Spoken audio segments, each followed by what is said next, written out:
Good morning everyone. This is a biology class. Already Putarajan sir have given the introduction of the biology topics that you are going to deal with it. Here this is a biology class where I will be dealing with the chapter Cell, the unit of life. Hope you are familiar with the concept of the cell. You have learnt in the previous classes what are the cells, the components of the cells, its functions and the structure. That chapter will be dealt in clearly or in detail in this chapter or in this lecture.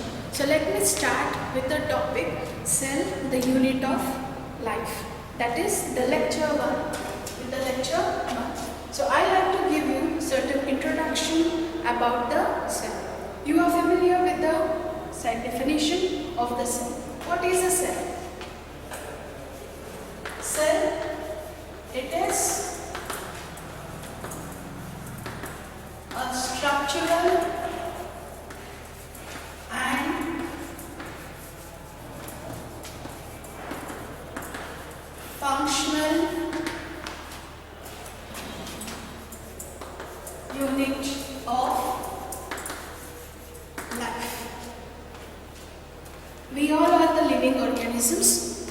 All living organisms are made up of the cells. Cell, as the biology itself says that bio is study of life and the life is because of the cells. Cell is just not a single component. It is a complex structure where it is a unit. It is a unit where it is made up of many forms of cell organelles. Each cell organelles have their own structure and the functions. So, if you go with this definition, it is a structural and functional unit of life. Now, this structure, why it is called as a structural and functional unit? Structural cell have different shapes. It has different shapes. The red blood cells, the white blood cells, yes, the nerve cells, they are of different size and the shapes. But it is having its own structure and they have their functions. In that, now here we will see, try to know that what are the cell organelles or what are the cell is made up of.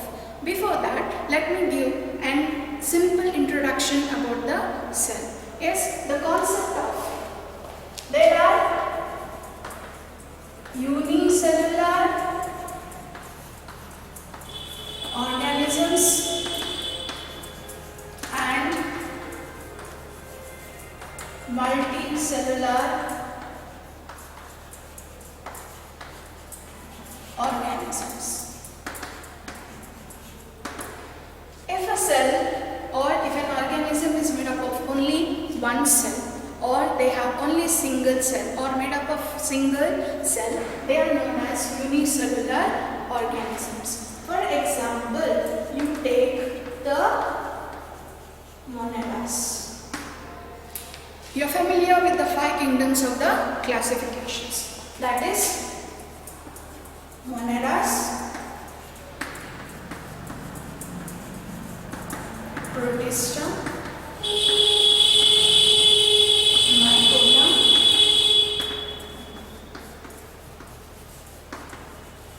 Plantae and animalia. Yes, so in this, all the group of organisms which come under monads are the unicellular organisms. Example, bacteria or the yeast, while some of the blue-green algae also, which are unicellular organisms. While the rest of the kingdoms like Protista, Mycota, Plantae and Animalia are made up of many cells. Yes, consider human beings and even the plants that come under Plantae and Animalia. They are made up of many number of cells or billions of cells. Such organisms are called as multicellular organisms. Up from that, you will be studying two forms of cells or the two types of cells. Those are prokaryotic cells and eukaryotic cells. Prokaryotic cells and eukaryotic cells. Pro. What is the meaning of pro? Pro means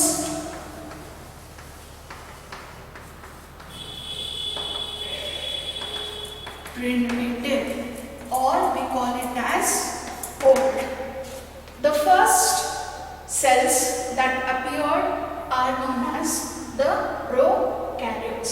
For example, the bacteria, which appeared very early in their life forms. Those are the primitive cells. So they are prokaryote. It is derived from a Greek word, that is pro means primitive, that is old cells. And the scientific name of a nucleus is karyon, which is a nucleus. So they are known as prokaryotic.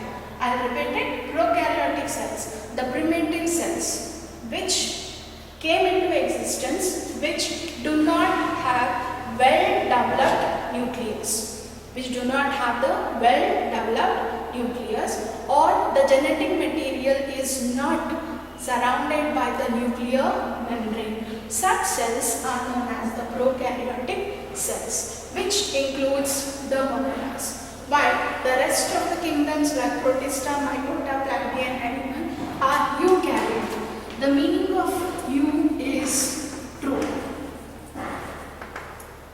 Then karyon is nucleus. These are the organisms which have a true nucleus. The meaning of true nucleus is the cell is having the genetic material, where the genetic material is surrounded by a well-developed nucleus, where it is having the nuclear membrane. Such cells are called as eukaryotic cells. So I like to repeat it once again, the definitions of prokaryotic and eukaryotic cells. Prokaryotic cells, those cells which do not have well-developed nucleus or primitive nucleus, or the nucleus is not surrounded by a nuclear membrane, well-developed nuclear membrane, are called as prokaryotic cells. While eukaryotic cells, these are the cells which have well-developed nucleus. The genetic material is surrounded by a nuclear membrane, which other structures also are called as eukaryotic cells. Now, who discovered this cell? When did the concept of this cell came into the mind of the scientist? Many scientists who study about the cell and its structure, who put forth about the cell, were being studied by most of the scientists. So some scientists succeeded in their work. In that, one of the scientists was Antony von Leeuwenhoek.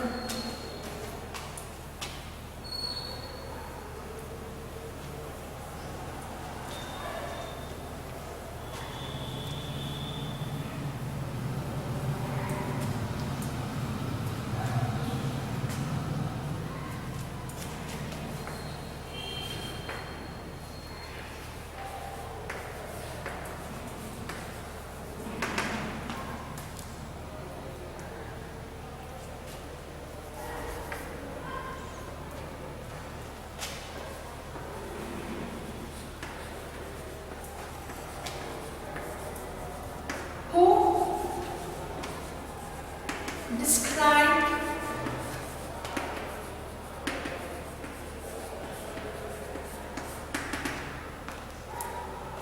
the living cell.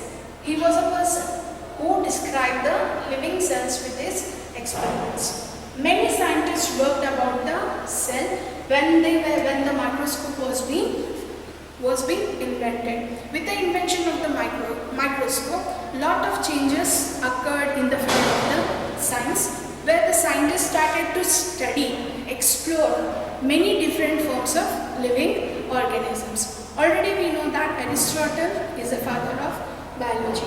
He classified the living organisms just by observations. Yes, and there were only two branches, that is the study of plants and study of animals. The study of plants is known as botany and the study of animals is known as the zoology. Yes, but with the invention of microscope, people started to know the different forms of cells. There are many forms of cells in this. All living organisms, they exhibit in different shapes and the size. But the person who described the living cell was Anton von Leeuwenhoek. Yes, so here these cells, now we'll see that what are the cell organelles or what are the components of the cell. Usually the prokaryotic cell, which will be dealt in detail with the structure. Let me give an outline of all the organelles that the cell has. So cell organelles. Main is the nucleus,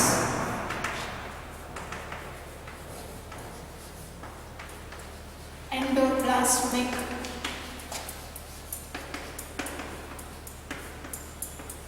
reticulum, Golgi complex, ribosomes, cell membrane, which is also called as plasma membrane, lysosomes, vacuoles, which are present in plants,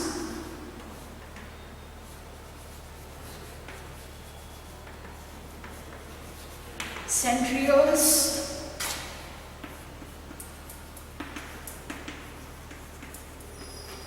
mitochondria,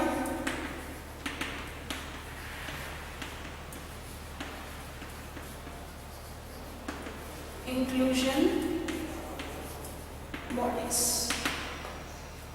Cell has its own organelles. These organelles are nucleus, endoplasmic reticulum, Golgi complex, or it is also known as Golgi apparatus, ribosomes, cell membrane, which is also known as plasma membrane, lysosomes, vacuoles, centrioles, mitochondria, and the inclusion bodies. These all structures, how they are functioning, how they help to form a unit will be studied in this chapter. So, nucleus, endoplasmic, with all these organelles, the cell is functioning as a single unit. As I said that these all organelles were studied by different scientists who put forward their own concept of studying the different cell organelles. In that, the very famous concept is the cell theory. Hope it is familiar to you which are the cell organelles. I repeat, the cell is made up of cell organelles, nucleus, endoplasmic reticulum, Golgi apparatus, ribosomes, cell membrane, lysosomes, vacuoles, centrioles, mitochondria, and inclusion bodies. Yes, now the scientist who studied about the cells. In that, the two scientists who took personal interest in studying the plant cells and the animal cells. So, here they put forward a theory. That theory is known as cell theory.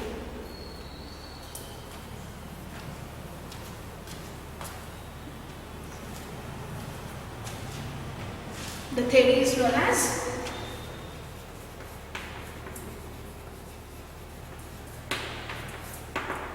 cell theory. Marcus Schilder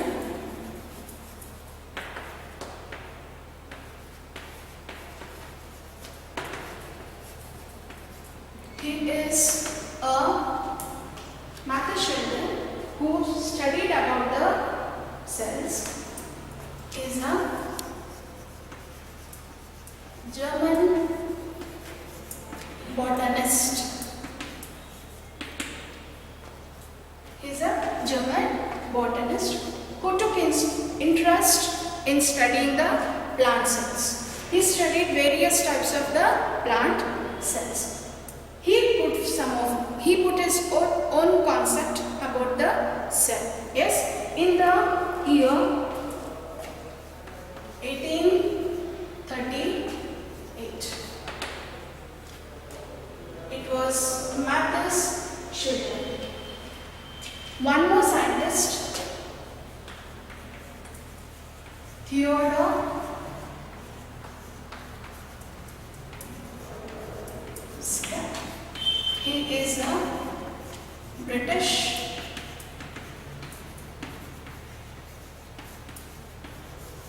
who studied on the animal cell. Yes, with the at the year 1839. Both put forward a theory. That theory was, what is those theory? All living organisms are made up of cell. The theory is all living organisms are made up of cell. This is the first theory put forward by these two scientists. All living organisms are made up of cells. While another is cell divide and form new cells. Cell divide and form new cells. They proposed this theory, but one more scientist did not completely agree to this theory. Yes, he did not say that it is wrong, but he changed the concept of the cell theory, and that scientist was Rudolf Virchow.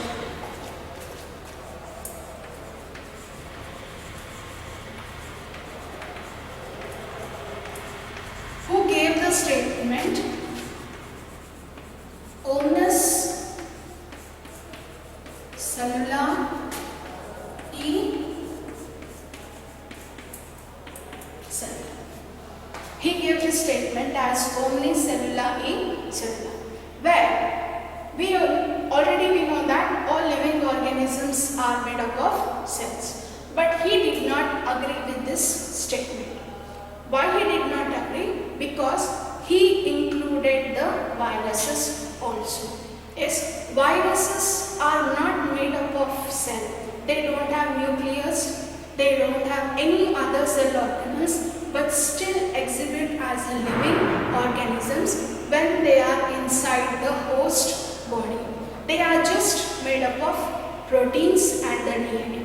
Already we are suffering from COVID-19. We know about it. Yes, it is having just two components, that is the proteins and the genetic material, either the DNA or the RNA. The viruses don't have any cell organelles, but still it is, as a living organisms, it is causing diseases to many of the plants and the animals. So considering that point of view, he did not accept the first theory. So the first theory was being altered or changed, that all living organisms are made up of cells and its products or its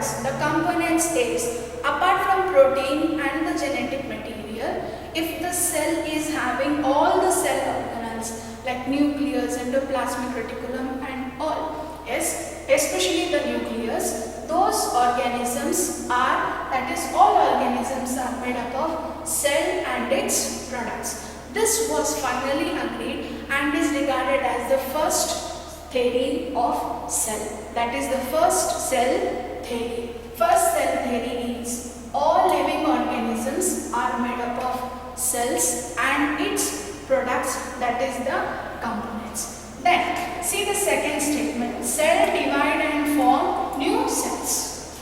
Yes, cell divide and form new cells. Now this concept was not agreed by Rudolf Virchow. He said that how new cells are formed? How can a new cell be formed? So he gave the statement as omnis cellula e cellula. That is, there is a mother cell or a parent cell. This mother cell or a parent cell undergo the cell division and form new cells. Yes, now you take the simple binary fission of the bacteria, where a simple bacteria, yes, undergo fission or it divides to form new cells. Yes, this is a mother cell. This mother cell bacteria will divide and form new cells. So, omnis cellula e cellula.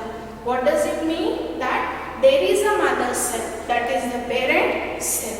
Yes, whether it undergoes mitosis or meiosis or any form of the cell division, yes, the mother cell or the parent cell which already exists, that undergo this division and form the daughter cells. So here there was a change in this concept also. Cell divide and form new cells from pre-existing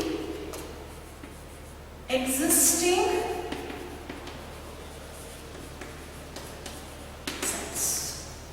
From pre-existing cells. So cell undergo division, that divides and form new cells because there is new cells are being formed from a previously already present cell. Omnis, already present, divides and form new cells. So these are the two main cell theories that was being proposed by the scientist. So I would like to repeat the cell theory. All living organisms are made up of cell and its products. Yes, the cell divides and form new cells from the pre-existing cells. So these are the two cell theories proposed by the scientist and is known as the cell theory. So next we'll see the different forms of the cells.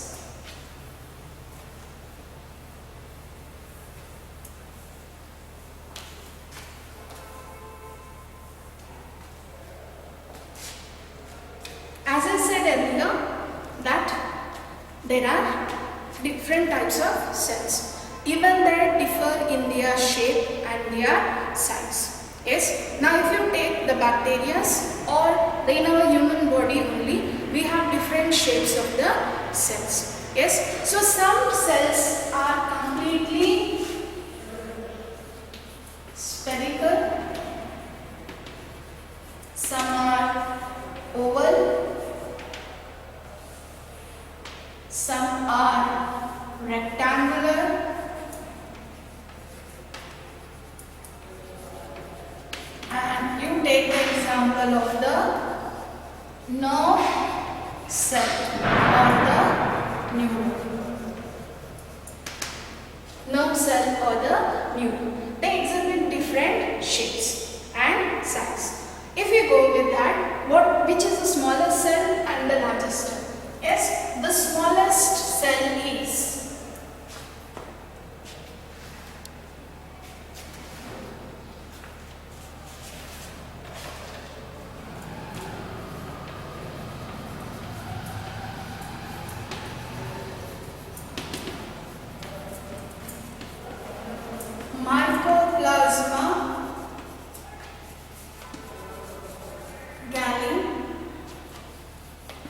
septicum. The smallest cell is Mycoplasma gallisepticum, which is around 0.3 microns. Yes, the largest cell is the egg of the ostrich bird, flightless bird, is where a single egg itself is the largest cell with 175. Yes, the largest cell is the ostrich cell, which is about 175 to 180. Yes, the red blood cells are 0.7 micron, which are disc shape, are the disc, and the longest cell is the nerve cell or the neuron. Longest cell is the nerve cell or the neuron. So the smallest cell is Mycoplasma gallisepticum. The largest cell is the egg of the ostrich. The red blood cells, which measures around 0.1 millimicrons, and the longest cell is the nerve cell. So we'll go with the main components of the cell, that is the prokaryotic cell and the eukaryotic cell. So already I said you what are prokaryotic cells and the eukaryotic cells.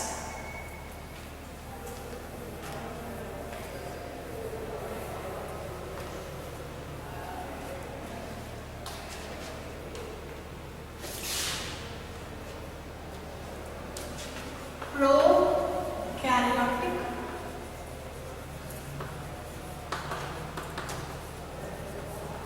cell. What are prokaryotic cells? Those cells which are made up of only one or which do not have well developed nucleus are called as the prokaryotic cells, or which have primitive nucleus are known as the prokaryotic cells. Example, all the moneras. Yes, but a good example to this study is the example of a bacteria. As I said earlier, the cell is of various shapes and the size. So some are useful bacteria and some are harmful bacteria. Most of the bacteria are the microorganisms cause diseases in both plants and the animals. Yes, even fungus are also causing the diseases, the fungal diseases. So here, based on the shapes of the bacteria, so scientists have recognized 4 forms of bacteria based on it. That is, the prokaryotes appear in 4 different shapes and size. So first is if the bacteria are spherical in shape, they are called as coccus. For example, Streptococcus bacteria. Yes, so those which appear in spherical in shape are known as the coccus. Some are rod shaped. These are rod shaped, known as bacillus. Example, Lactobacillus, which are this bacteria is usually found in the milk, which is responsible for the curdling of the milk. So these bacteria are rod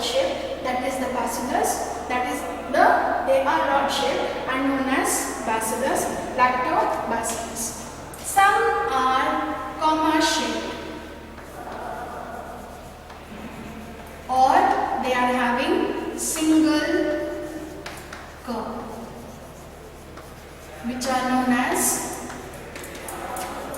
Vibrio. Example or the is Vibrio cholerae, which causes the disease called as the cholera. Yes, and there are some bacteria which are having more than one curve, or they are spherical in, so they are spring-like. Spring known as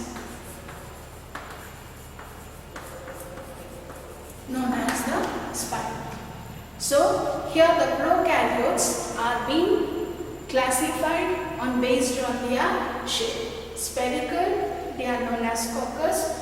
Rod shape, that is bacillus, and the common shapes, that is with a single curve, are known as Vibrio, and the spring one or the spiral. Yes. So in this they appear in different forms. So as we go with the structure of the cells. Yes. Now if you go especially in the plant cells, they are larger when compared to the animal cells. Yes, and some cells are even elongated cells. In some of the plants you can find elongated cells. For example, the sclerenchyma. Yes, the parenchyma are spherical or oval in shape. Yes, while in the onion peel, if you take an onion peel and observe under the microscope, they appear completely rectangular in shape. Yes, while the nerve cells, the nerve cell or the neuron, as you are familiar about it, it is which forms the nerve, is the longest cell, where it is having or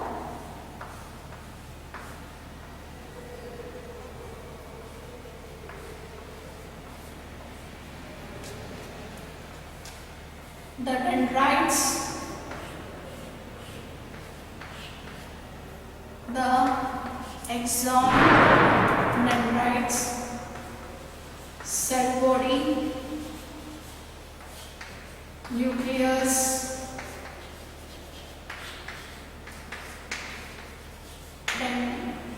dendrites. So the prokaryote cells, usually based on their location or where they exist in which part of the plant body, they are of various shapes, elongated or oval or spherical or rectangular shells. While the nerve cell is the longest or the longest cell with the organelles or with the parts called as dendrites, nucleus, cell body, axons, the synapses which are interconnected with each other. Completely we'll go with the structure of a prokaryotic cells. What are the structure of the prokaryotic cells? Apart from this, one of the scientists, based on his experiments, he found there are two forms of bacteria. Yes, it was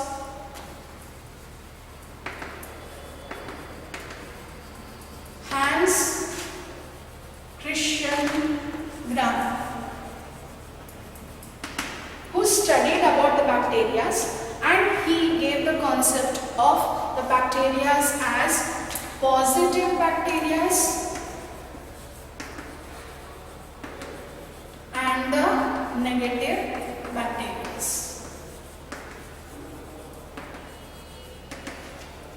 Hans Christian Gram, he studied on the bacteria and put forward there are two forms of bacteria, that is about the positive bacteria and the negative bacteria. He conducted a simple experiment to show the positivity and the negativity, that is why they are called as positive and the negative with his.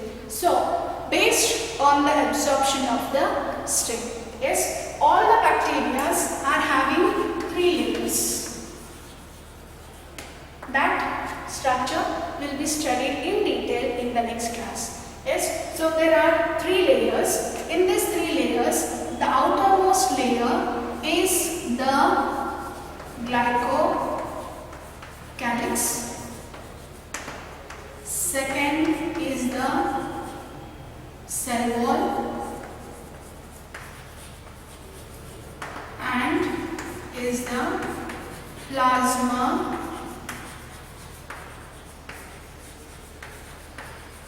membrane. Yes. Now, these are the 2 tough layers of the bacteria. So, these 2, based on the staining property, he classified the bacteria. Those which absorb the stain, yes, which absorb the stain and appeared colored. When they appeared in color, they were called as positive, and those which did not absorb the stain, they are called as the negative bacteria. Now, attribute as a token of respect, these bacteria are called as gram-positive bacteria and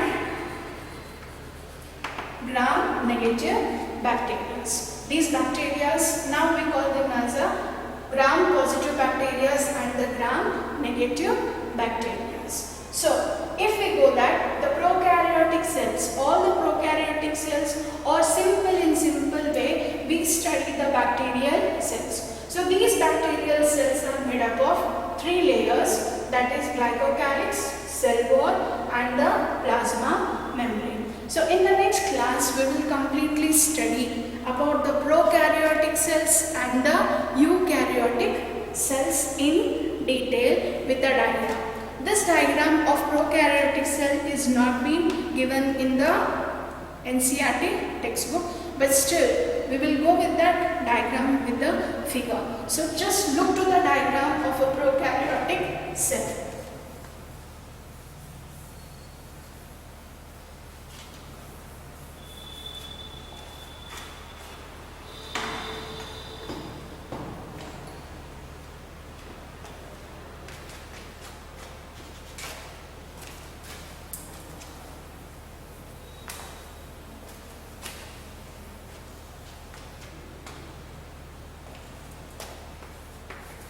Structure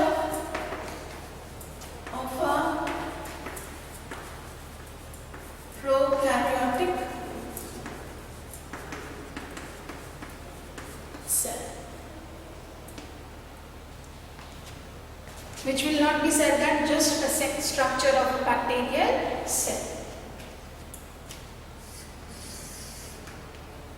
Usually we study with the rod-shaped bacteria, that is the lactobacillus or the bacillus forms of bacteria in our studies. Yes, we study the rod-shaped bacteria. So, the outermost layer of the bacteria, this is the outermost layer, which is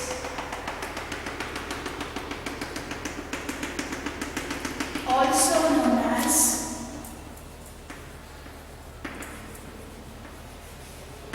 mucilage.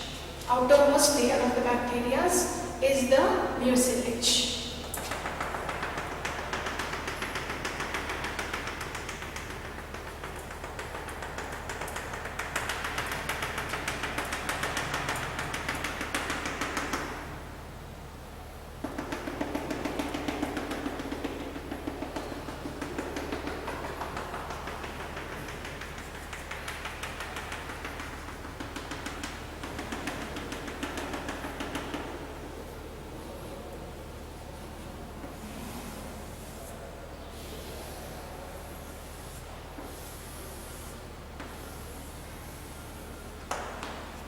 The inner layer of the bacteria is the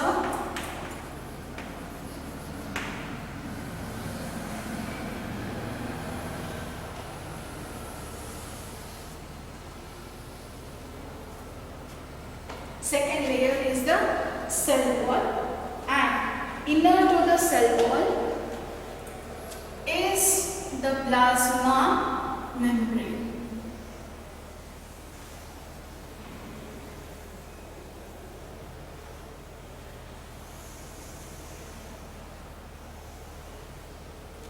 Is the plasma membrane.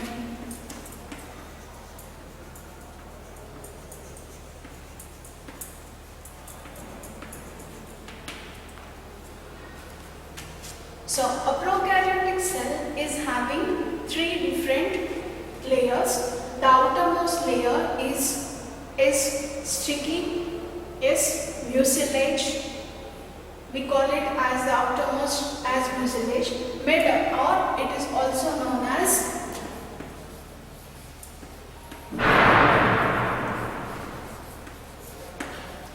glycocalyx. Yes, the second layer is the cell wall, and the innermost layer is the plasma membrane. Yes, and the fluid material that is present inside the bacteria is the cytoplasm, or we also call it as protoplasm. There is a circular double-stranded genetic material, that is the DNA, and extra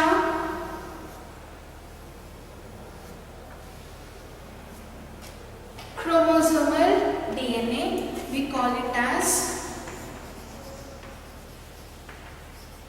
plasmids. There are many number of ribosomes,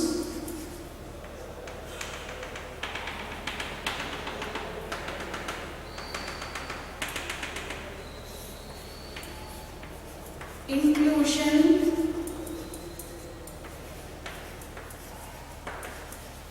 bodies,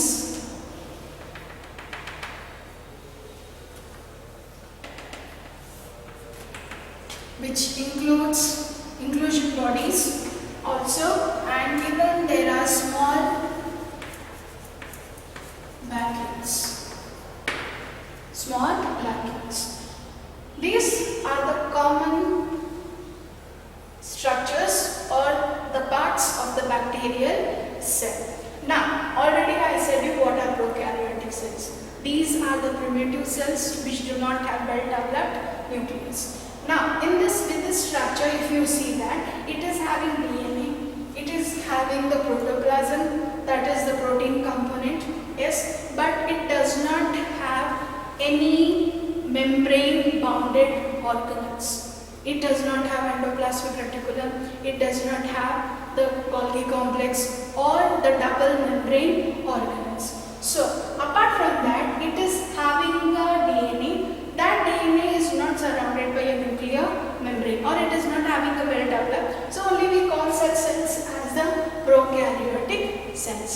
Yes, at one side of the bacteria, you can see a whip-like or a thread-like structures. Those thread-like structures which help in locomotion are known as the flagella, which helps in the locomotion or the movement of the bacteria. Apart from that, there are minute extensions from the body of the bacteria which help the bacteria to occupy its positions on the surface of the body. Yes, now if you are suffering from any of the skin diseases or there are bacterial diseases, so first it makes a contact on the surface with the help of very minute hair-like structures. Those are known as the cilia. The thread-like structures where it finds a contact with the surface organisms are the cilia. Yes, so in this is just an outline or the diagram of a bacterial cell. Next, we will go in detail what are what are the different structures, how plasmid, DNA and all, how they all work in the bacteria. So next class we will go in detail with the prokaryotic cells and the eukaryotic cells, differences between the prokaryotic cells and the eukaryotic cells, the plant cells and the animal cells. Thank you.